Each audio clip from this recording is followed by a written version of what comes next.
오늘 보신 말씀은 누가복음 5장 27절에서 32절까지의 말씀입니다. 이 본문의 말씀을 우리 같이 봉독하시도록 하겠습니다. 그 후에 예수께서 나가사 레이라 하는 세리가 세간에 앉아 있는 것을 보시고 나를 따르라 하시니 그가 모든 것을 버리고 일어나 따르니라. 레이가 예수를 위하여 자기 집에서 큰 잔치를 하니 세리와 다른 사람이 많이 함께 앉아 있는지라. 바리새인과 그들의 서기관들이 그 제자들을 비방하여 이르되 너희가 어찌하여 세리와 죄인과 함께 먹고 마시느냐. 예수께서 대답하여 이르시되 건강한 자에게는 의사가 쓸데없고 병든 자에게라야 쓸데있나니 내가 의인을 부르러 온 것이 아니요 죄인을 불러 회개시키러 왔노라. 아멘.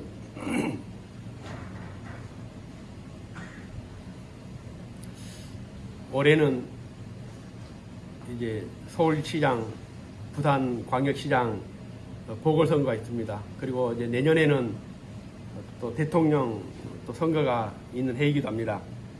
벌써부터 선거 출마하는 많은 후보들이 뉴스에 나오고 또 굉장히 이제 선거 열기가 점점 이제 달아 올라가는 것 같습니다.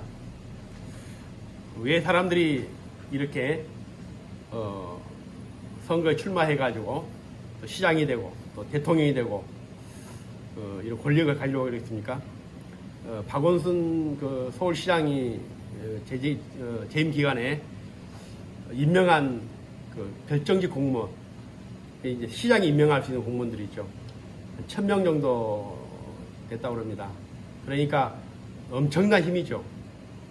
나는 지금까지 딱 장관 1명 임명했습니다. 우리 집에 있는 장관 1명. 모든 재정을 다 총괄합니다. 그런데 1000명 정도의 공무원을 임명할 수 있는 자리면 굉장히 대단하죠. 우리나라 대통령은 한 10,000명 정도의 그런 그 장차관 그리고 기관장 또 공무원 해가지고 한 10,000명 정도의 공무원을 임명할 수 있는 그런 자리입니다. 엄청나죠. 그러니까 그 자리가 갖는 이런 힘 때문에 그 사람들을 임명하고 또 거기에 또 선거 출마하려고 그렇게 하는 겁니다. 그런데 이제 사람을 선택할 때, 임명할 때 그냥 하는 게 아닙니다. 그 사람의 능력도 봐야 되죠. 또 정치 성향도 봐야 되죠. 또 도덕성도 검증을 해야 되죠. 그런데 나중에 보면은 실패를 합니다. 인사 실패를 합니다. 그만큼 사람을 선택한다는 것은 쉬운 일이 아닙니다. 예수님께서 이 세상에 오셔서 제자들 임명하시는데 12명입니다. 장관도 또 뭐 시장도 대통령도 엄청나게 수백 명, 어떤 때는 뭐 10,000명 가까이 임명하는데 예수님 고작 12명을 임명합니다. 오늘 누가복음 6장에는 그 12명을 임명하시기 전에 예수님께서 홀로 산에 올라가셔가지고 기도를 하십니다. 그만큼 사람을 선택한다는 것이 아마 중요한 어떤 예수님의 사역 중에 하나였던 것 같습니다. 오늘 그 12 중에 하나인 네이라는 오늘 세리, 이 세리를 부르시는 장면이 오늘 본문에 누가복음 5장 27절에 나와 있습니다. 예수님의 인사 기준이 뭘까? 어떤 사람을 불렀을까? 좀 의문스럽고 의심스러운 장면이 있습니다. 어떤 기준이 있을지 모르겠지만 굉장히 즉흥적이고 굉장히 충동적입니다. 이제 우리가 느낄 때 그렇습니다. 그래서 네이를 임명하자마자 왜 이런 사람을 제자로 선택했느냐라는 그런 비난이 쏟아집니다. 5장 27절에 보니까 그 후에 예수께서 나가사 네이라는 세리가 세간에 앉아 있는 것을 보시고 나를 따르라 하시니 그가 모든 것을 버리고 일어나 따르니라. 이스라엘은 종교적인 자원이 굉장히 많은 나라입니다. 100% 하나님을 믿는 나라죠. 그리고 대제사장, 장로, 서기관, 바리새인, 그리고 율법 교사 이런 그 지도층, 종교적인 지도자가 굉장히 많았습니다. 제사장만 해도 거의 18,000명. 그런데 오늘 예수님께서 하필이면 그 많은 사람들을 놔두고 세간에 앉아있는 세금 징수원 네이라는 사람을 제자로 부르게 됩니다. 왜 하필이면 네이를 불렀을까? 임명하신 예수님 이해는 다 이해가 안 됩니다. 저도 이해가 안 됩니다. 그러니까 5장 30절에 바리새인과 그들의 서기관들이 그 제자들 비방하여 이르되 너희가 어찌하여 세리와 죄인들과 함께 먹고 마시느냐. 이제 내일을 제자로 부르신 것도 모자라서 오늘 레위가 준비한 그 식사 자리에 함께 한 것에 대한 비난을 받습니다.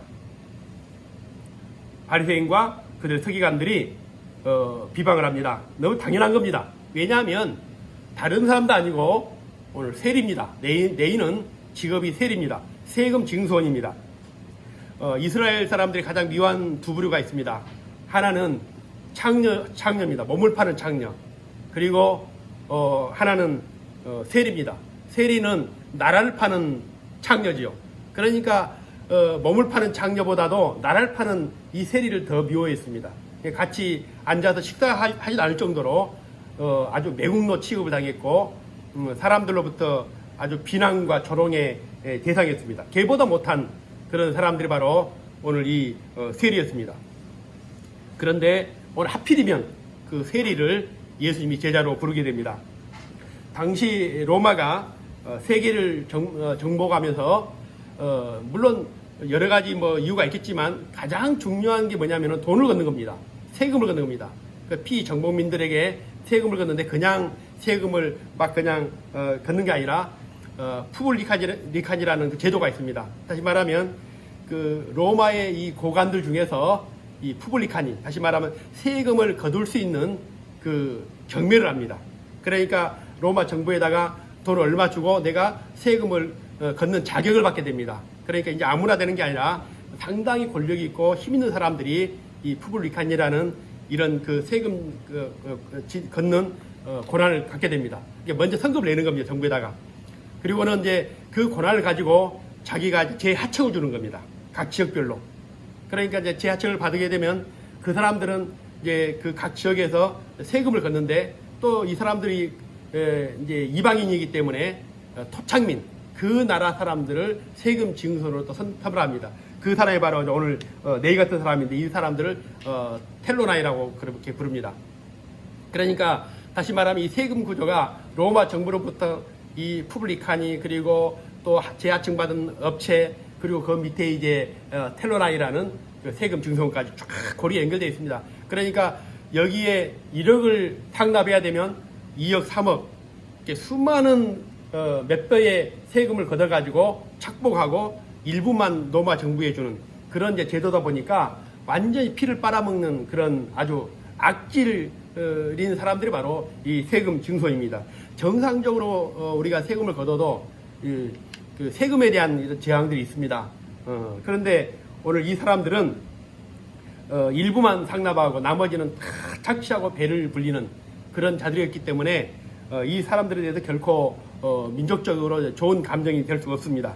어찌 보면 우리나라 이한용보다 더 나쁜 놈들이죠.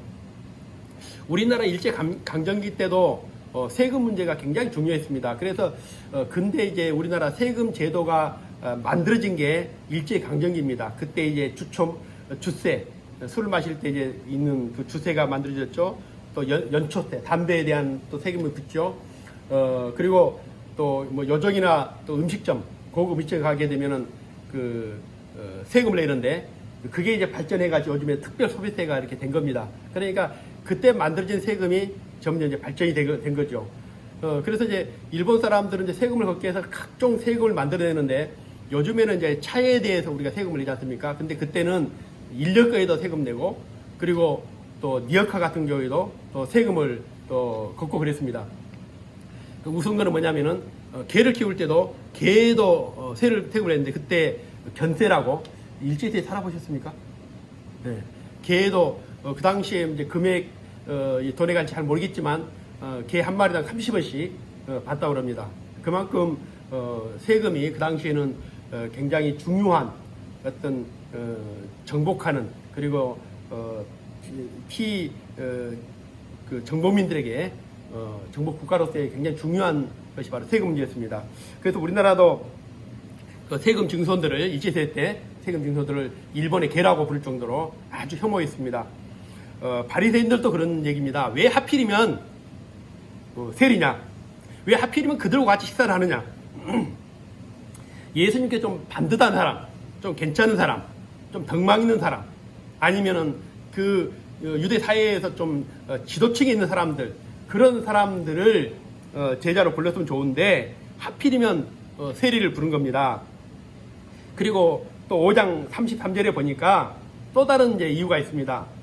5장 33절에 보면은 그들이 예수께 말하되 요한의 제자는 자주 금식하며 기도하고 바리새인의 제자들도 또한 그리하되 당신의 제자들은 먹고 마시나이다. 다시 말하면 이제 그들의 직업은 그따 치더라도 이 종교적인 수준에서는 더 안심한 겁니다. 왜냐하면은 지금 모든 사람들이 다 금식하는 날인데도 불구하고 당신 제자들은 금식도 하지 않는다는 겁니다. 이스라엘은 국가적으로 이제 금식하는 날이 딱 정해져 있습니다. 1년이면 이제 5번 공식적인 금식하는 날인데 4월 9일 날은 이제 성전이 함락된 날. 그날은 공식으로 금식을 합니다. 그리고 5월 7일 날은 바벨론 성전이 불탄 날. 그날은 이제 금식을 하고 7월 2일 날은 그 이스라엘의 그 지도자였던 그달레아가 피살된 날. 그리고 7월 10일 날은 속죄일, 대속죄일 때도 역시 금식을 합니다.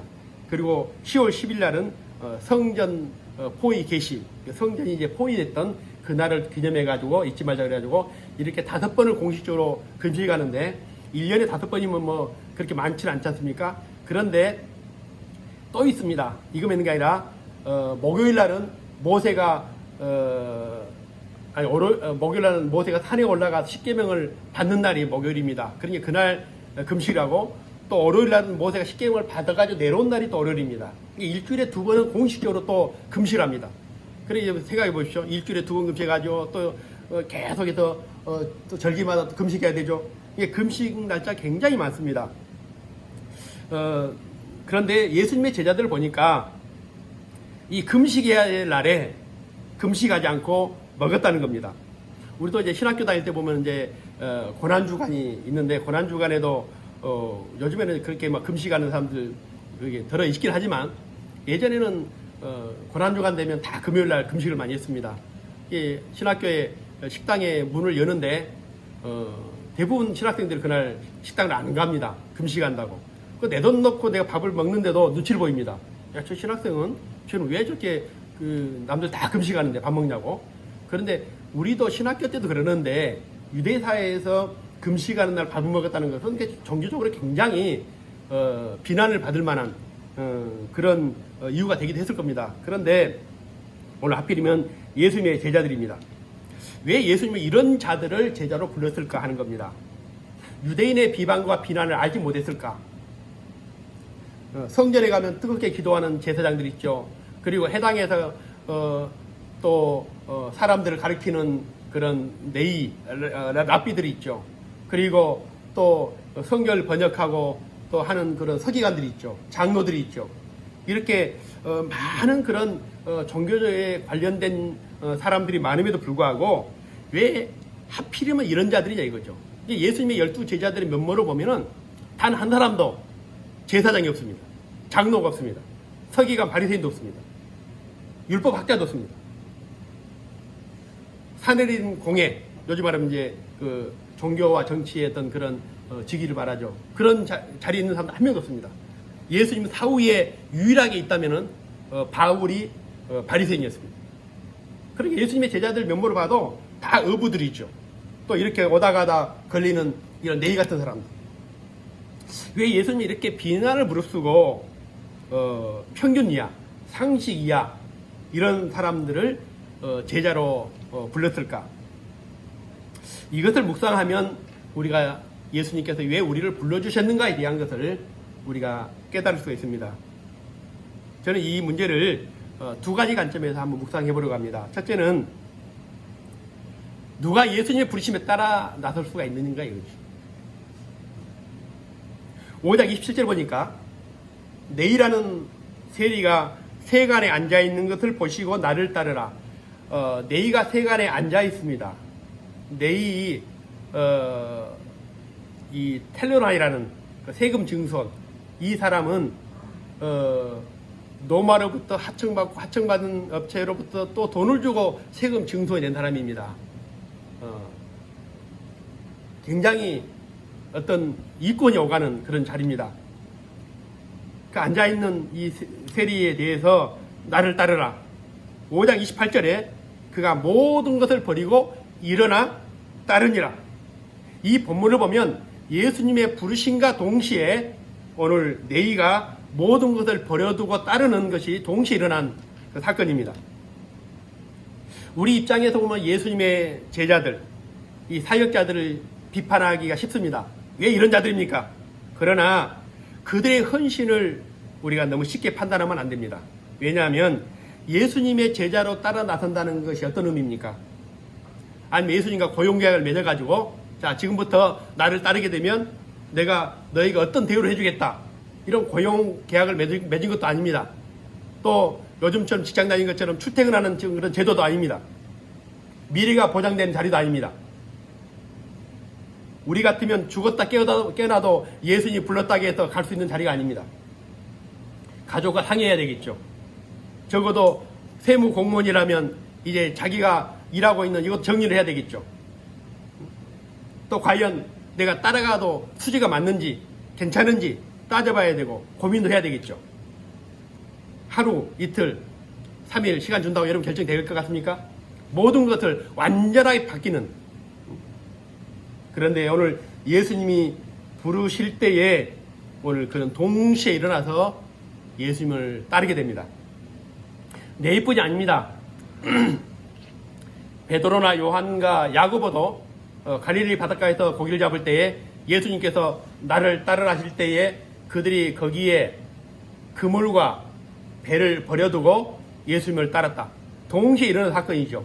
그러니까 우리가 그들에 대해서 자격이나 어떤 됨됨이에 대해서 시비를 걸 수 있지만 우리가 그 사람의 입장에 봤을 때는 쉽게 순종할 수 있는 그런 상황이 아닙니다. 엘리사 같은 경우에는 쟁기를 소를 앞세워가지고 이제 쟁기로 밭을 가는데 그때 마치 엘리야가 와가지고 선지자로 부릅니다. 지금 한참 일한 시간 아닙니까? 그런데 그때 엘리사가 어떻게 행동합니까? 자기가 밭을 가는 쟁기를 부셔가지고 하목을 쓰고 그리고 밭을 가는 소를 잡아가지고 하나님께 제사 드리고 바로 떠납니다. 그러니까 이 성경에 보면 하나님의 부르심을 입은 자들의 특징을 보면은 부르심과 동시에 결단하고 순종하는 것들을 우리가 볼 수가 있습니다. 예수님의 제자로 산다는 것은 화려한 일이 아닙니다.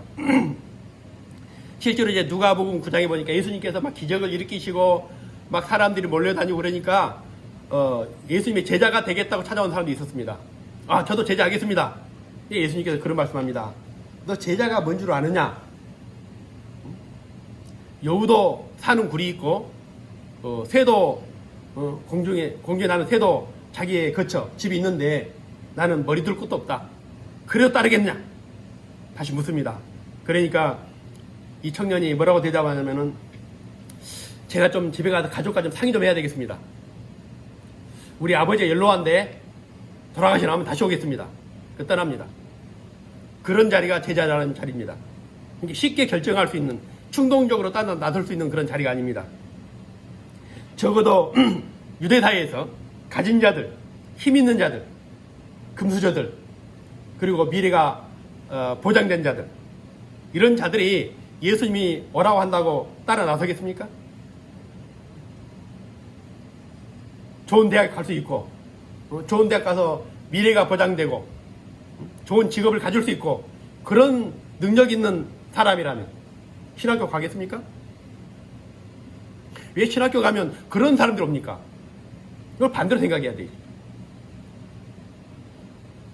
저도 30대 초반에 하나님이 부르셔가지고 신학을 했습니다. 40대 초반에 하나님께서 저를 중국 선교사로 보내실 때 또 순종했습니다. 이제 나이가 들고 점점 이제 가장으로서 또 어깨가 무거워집니다. 또 내가 이제 내 살아있는 그런 그 인생 동안에 이제 내가 원하는 삶을 살 나이가 그렇게 많지 않습니다. 보통 이제 지금 60이면 정년 아닙니까? 지금 이제 저는 나이로 보면 이제 정년이 되는 나이죠. 또 목사로서는 한 10년 정도 더 남았지만 그리 많지 않습니다. 30대, 40대는 정말 아무런 고민 없이 하겠다고 했지만 지금 하나님이 나를 다시 부른다면 좀 5월달에는 우리 딸 결혼해야 되고요. 또 우리 교회도 할 일이 많고 제 개인적으로도 지금 아직 못한 일이 많습니다. 못합니다. 도집사님 보내주십시오. 그러지 않겠습니까? 아니 좀 젊은 사람을 좀 보내주십시오. 그러니까 점점 내가 가진 게 많고 누린 게 많고 내가 힘이 있고 그러면은 쉽지가 않습니다. 참 어렵습니다. 요즘 우리가 사는 시대가 지금 대전환 시대죠. 코로나 이전과 코로나 이후가 완전히 다릅니다. 여러분이 나중에 아실 겁니다. 가장 많은 변화가 있는 곳이 바로 교회입니다. 이제 교회가 저는 별로 상관이 없습니다. 저는 중국 선교로 가서 또 수년 동안 있었기 때문에 예배에 대한 것이 뭔지를 압니다. 예배가 뭡니까? 이게 예배입니까? 이게 예배라 생각합니까? 이거는 예배의 한 종류입니다. 우리가 평상시에 매일마다 기도하고 성경 읽고 하나님과 교제하고 이 모든 게 다 예배입니다. 근데 우리는 이게 안 되기 때문에 이 한 시간 모여있는 예배에 이게 전부라고 생각하는 겁니다. 이게 안 되니까 다 무너져 버린 겁니다. 그러면은 일제시대 때 교회를 폐쇄했을 때는 어떻게 살아남았습니까? 지금 북한에 성도가 없는 줄 아십니까? 1950년 전쟁이 일어나고 53년 전쟁이 끝났죠. 지금 거의 70년 됐습니다. 70년 동안 북한에는 공식적으로 기독교를 믿을 수 없는 나라입니다. 그래도 지금 대를 이어서 기독교인들이 있습니다. 예배를 못 드렸지만 우리가 아는 예배를 못 드렸습니다. 그러나 그 사람들 나름대로 예배를 드립니다. 저는 코로나가 어찌 보면 우리에게 이기면서도 저는 기회라고 생각합니다. 우리가 너무 형식적인 예배에 너무 얽매여가지고 이것만 예배라 생각하는 것이죠. 그러니까 이제 점점 편해진 것에 이제 길들여지고 집에 누워서 이제 영상으로 잠시 예배 드리는 게 길들이다 보니까 이제는 교회에 대한 그런 소속감, 공동체에 대한 어떤 그런 충성심 이런 게 점점 떨어지면서 한국교회에 와야 됩니다. 제가 며칠 전에 은행 일 때문에 포항을 갔는데 그 포항 그 은행 그 임원이 저한테 그런 얘기 하더라고요. 목사님, 제가 교회에 대출을 하고 있는데 교회가 굉장히 어렵습니다. 대출을 갚지 못해가지고 하는 교회들이 너무나 많습니다. 헌금이 안 들어오니까. 코로나와 헌금이 무슨 관계가 있습니까? 우리는 뭔가 제도, 시스템, 이런 형식, 이런 것에 의해서 움직여지는 익숙해진 것이죠. 그러나 이제 코로나가 오면서 모이기 어려워지죠. 그러니 이제 교회가 이제 헌금이 안 나오죠. 그러니까 이제 교회가 점점 어려워지면서 지금 부도 일보 직전에 있는 최고상을 못 해가지고 지금 매물로 나와 있는 교회입니다. 그러니까 70년도, 80년도에는 교회가 십자가만 세우는 부흥이 됐습니다. 뭐 지하라도 막 부흥이 됐고, 지금 이제 그런 시대가 아닙니다. 아무리 교회를 잘 꾸며놔도 안 옵니다. 점점 이제 어려워진 시대죠. 이럴 때에 누가 실력 있는 자들이, 능력 있는 자들이, 정말 먹고 살만한 사람들이 저 신학 가겠습니다라고 하겠습니까? 아니면은 우리 아들이 똑똑한데, 야, 너 서울대 가지 말고 너 신학교 가라 하겠습니까? 지금 2021년도 전국의 신학교 지금 경쟁률이 마이너스입니다. 딱 두 군데만 지금 1이 넘었습니다. 1대1이 넘었습니다. 장신대하고 총신대만 지금 약간 넘어갔고, 그리고 전부 다 미달입니다. 이제 신학교 안 갑니다. 왜 갑니까? 공대 가죠. 아니면 내가 원하는 대학 가죠. 가서 좋은 직업 해야죠. 공무원 해야 되겠죠. 다 보장되는데.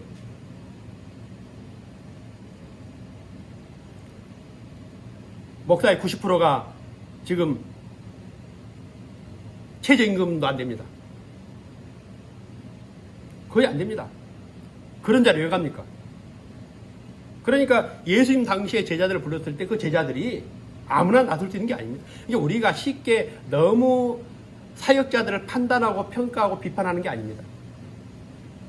나는 못합니다. 나는 할 수 없습니다. 그런 일을 대신하는 사람들, 부르실 때에 아무런 고민 없이 따라나는 사람들, 이 사람들에 대해서 정말 우리가 존경하고 우리가 협력하고 그래야 되겠죠. 아마 폼나고 영광스러운 길이라면 다 몰려들었을 겁니다. 그런데 주님의 제자가 된다는 것은 가진 자들에게, 있는 자들에게, 힘 있는 자들에게 선택할 수 있는 길이 아니었습니다. 두 번째 문제는 예수님의 관점에서 보자는 겁니다. 왜 이런 사람을 선택했습니까? 라고 그들이 항의하고 비난할 때에 예수님께서 5장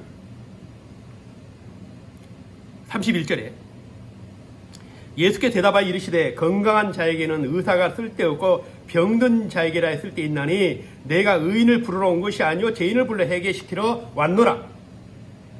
오늘 바리새인과 서기관들의 비난에 이렇게 예수님이 대답하십니다. 병든 자와 의사를 비유를 말씀하시는데 누가 의사를 찾아갑니까? 의사를 찾아가는 사람들은 자기 몸이 병이 들었다고 생각하는 사람들이 의사를 찾아갑니다. 예수님이 오신 이유는 바로 죄인을 부르시기 위해서 오셨습니다. 우린 죄인입니다. 그래도 우리에게는 예수님이 필요합니다. 우리가 지금 가난하기 때문에 여기 와 있는 게 아닙니다. 우리가 지금 병이 들었기 때문에 와 있는 게 아닙니다. 우리가 죄인이기 때문에 예수님을 만나지 않으면 안 되기 때문에 와 있는 겁니다. 여러분 살만하다고 이제 내가 남들보다 더 우리가 올등한 삶을 산다고 교회 안 다녀도 됩니까? 그건 아닙니다. 우리가 먹고 살기 힘들기 때문에 내가 응답받아야 될 일이 많기 때문에 온 게 아닙니다. 우리가 죄인이기 때문에 예수를 만나지 않고서는 우리의 죄가 치유가 안 되기 때문에 우리 예수를 만나야만 되는 것이죠. 예수님께서 우리를 부른 것은 우리가 의롭기 때문에, 잘났기 때문에, 똑똑하기 때문에, 남다르기 때문에 부른 것이 아니라 나에게 예수가 필요하기 때문입니다. 오늘 병든 자에게 의사가 필요한 것처럼 오늘 죄인에게는 예수가 필요합니다. 그래서 우리는 예수 없이는 내 안에 있는 죄로부터 내가 자유를 줄 수가 없습니다. 그리고 우리가 인정할 게 바로 이겁니다. 우리가 교회에 들은 순간에 나는 예수 앞에 나오지 않고서는 안 되는 죄인이구나. 의인이 어디 있습니까? 여기 의인이 어디 있습니까? 그래서 오직 했으면 나를 불러주셨을까? 우리는 그러니까 가장 죄가 많은 사람이 목사고 그 다음에 죄가 많은 사람이 장로고 오직 했으면 장로 세웠겠습니까? 그러니까 우리가 남들보다 더 대단하기 때문이 아닙니다. 바울도 그런 얘기 했습니다. 내가 누군 줄 아느냐? 나는 죄인의 개수다고 얘기합니다. 우리 같으면 바울 정도 되면은 남 앞에 폼내고 자기 자랑하고 막 그럴 겁니다. 근데 바울은 내가 자랑할 게 뭐 있냐? 나는 죄인의 개수다. 자, 오늘 이들에 대해서 오늘 주님이 주시는 놀라운 축복이 있습니다. 오늘 29절에 보니까 레위가 예수를 위하여 자기 집에서 큰 잔치를 하니 세리와 다른 사람이 많이 함께 앉아 있는지라. 자, 이제 오늘 예수님께서 네이를 부르실 때에 네이가 흔쾌히 자기 집에서 예수님을 초대해가지고 이제 잔치를 베푸는데 설상가상으로 오늘 거기에 참석하는 사람이 누군가 하면은 세리가 잔치를 베풀다 보니까 오늘 거기에 세리와 다른 사람들이 많이 함께 앉아 있는데 아마 자기가 아는 이제 김세리, 이세리, 박세리 뭐 이런 세리들이 다 모였을 겁니다. 그러니까 오늘 이런 걸 보니까 화가 난 거죠. 분노하게 되는 것이죠. 대낮에 이렇게 드러내놓고 세리들이 잔치하는 건 쉽지 않지 않습니까? 그런데 오늘 예수님께서 그 식사 자리에 함께 했다는 것이죠. 누가복음 19장에 보면은 삭개오가 나옵니다. 삭개오가 누구냐면 세리 중에서도 세리장입니다. 그런데 이 사람은 예수님이 지나가실 때에 드러내놓고 예수를 만나지 못하고 그 뭡니까 무화과나무 위에 올라가서 지나가는 예수님 행렬을 보지 않습니까? 그만큼 남들에게 비난과 조롱의 대상이기 때문에 쉽게 나갈 수 없는 사람이었습니다. 그때에 예수님께 지나가시다가 삭개를 보시고 삭개야 내려와라. 내가 오늘 밤 너희 집에 내가 가야 되겠다. 그때 이 삭개가 완전히 감동을 합니다. 그러니까 우리가 당연한 것에는 감동하지 않습니다. 그 많은 사람 중에서 당연히 나를 찾겠죠. 예수님이 나를 불러주시겠죠. 그렇다면 감동될 일이 아닙니다. 그러나 우리가 주님의 부르심을 받는 것은 도저히 상식적으로 이해가 안 되는, 왜 하필이면 나 같은 사람을 하나님 불렀습니까? 얼마나 똑똑한 사람 많습니까? 얼마나 대단한 사람 많습니까? 근데 왜 하필이면 나를 불렀습니까?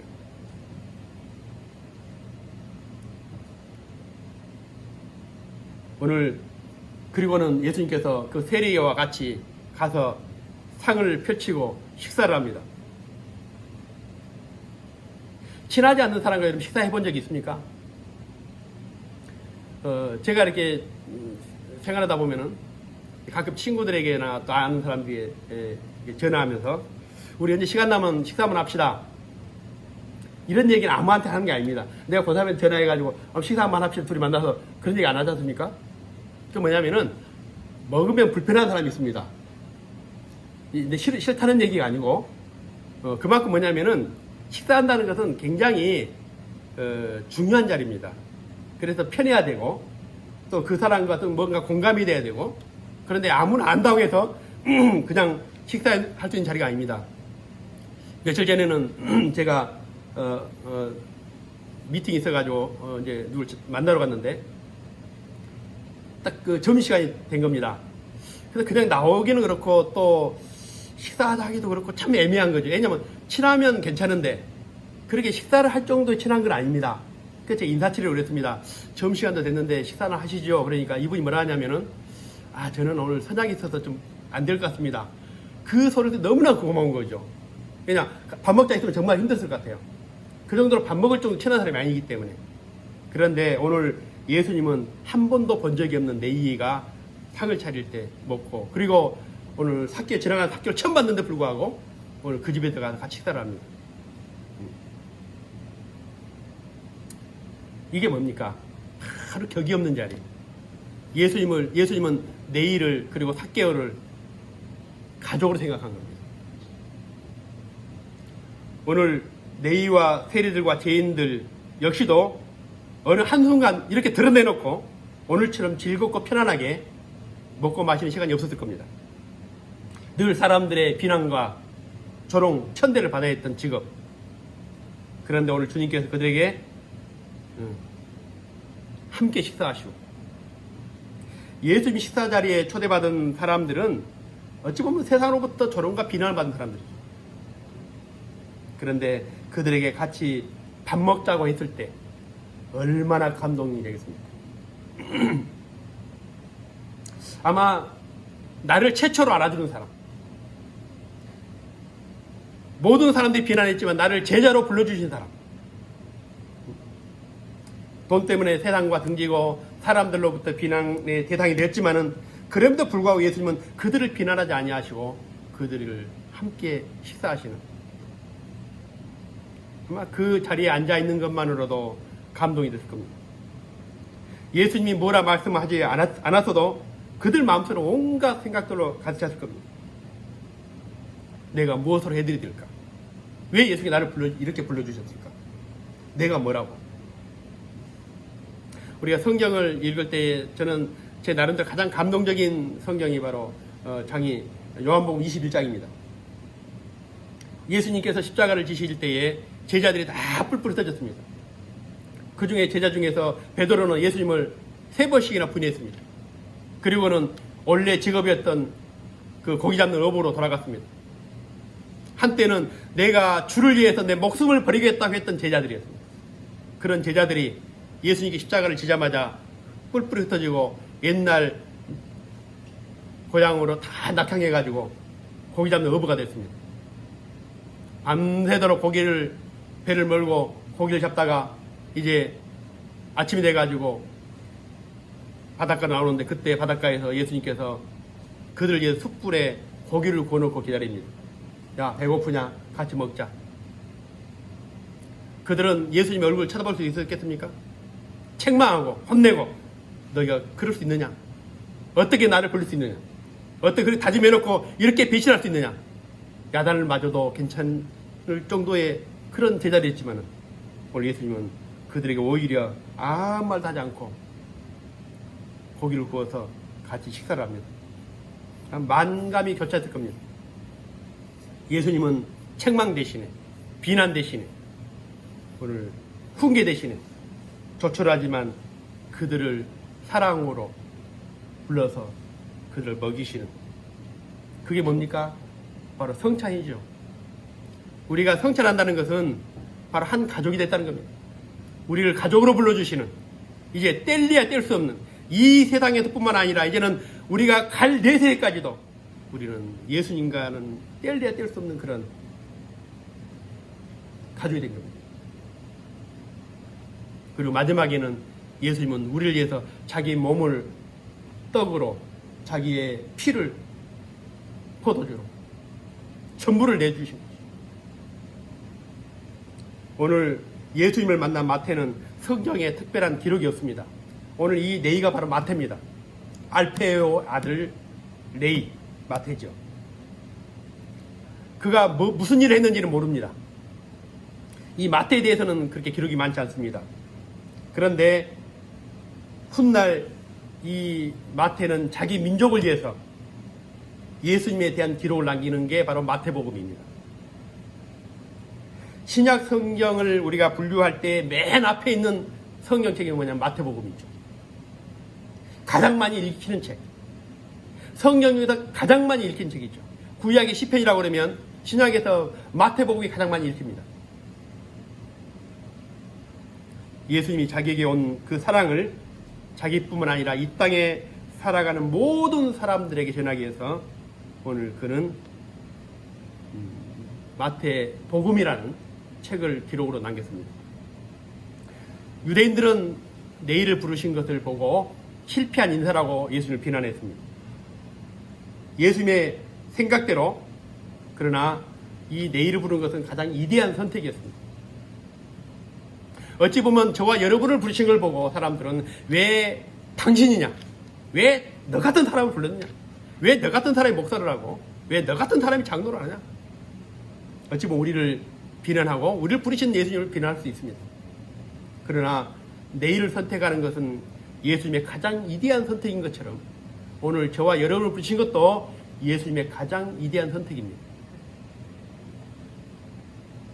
내가 그 부르심에 감동하여 평생을 예수님의 제자로, 그리고 마지막 그 기록으로 남겨서 많은 사람들에게 복음을 전한 것처럼 오늘 저와 여러분들도 주님을 만난 이런 감동과 기쁨이 여러분 남은 삶을 변화된 삶으로 살기를 주의 이름으로 축원을 드립니다.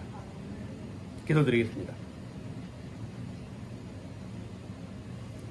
좋으신 아버지 하나님, 한때는 세상으로부터 조롱과 비난, 혐오의 대상이었던 그들이었지만 오늘 주님은 그들을 불러주셨고 그들과 함께 식사하셨고 그들을 영원한 가족으로 불러주셨습니다. 살아계신 아버지 하나님, 오늘 내일을 부르신 것처럼 오늘 또한 저희들을 불러주신 줄 믿습니다. 주님의 선택과 부르심에는 후회가 없으시다고 말씀했는데 오늘 하고 많은 사람들 중에서 우리를 불러서 우리가 예수님의 제자가 되고 하나님의 거룩한 자녀가 되고 이제 장차 주님과 함께 영원히 먹고 마실 수 있는 그런 구원받은 백성을 인도해 주심을 감사합니다. 전능하신 아버지 하나님, 우리가 주님이 필요한 것은 가난해서도 아니고 우리는 힘이 없어도 아닙니다. 내가 예수님을 만나야만 하는 죄인임을 깨닫게 해주심을 감사합니다. 살아계신 아버지 하나님, 이제 부르심의 큰 은혜를 깨닫고 부름받은 자로서 그 뜻을 받들어서 충성을 다하는 오늘 예수 그리스도의 제자들이 다 될 수 있도록 축복하시고 축복하여 주옵소서. 코로나 때문에 힘들고 어렵습니다.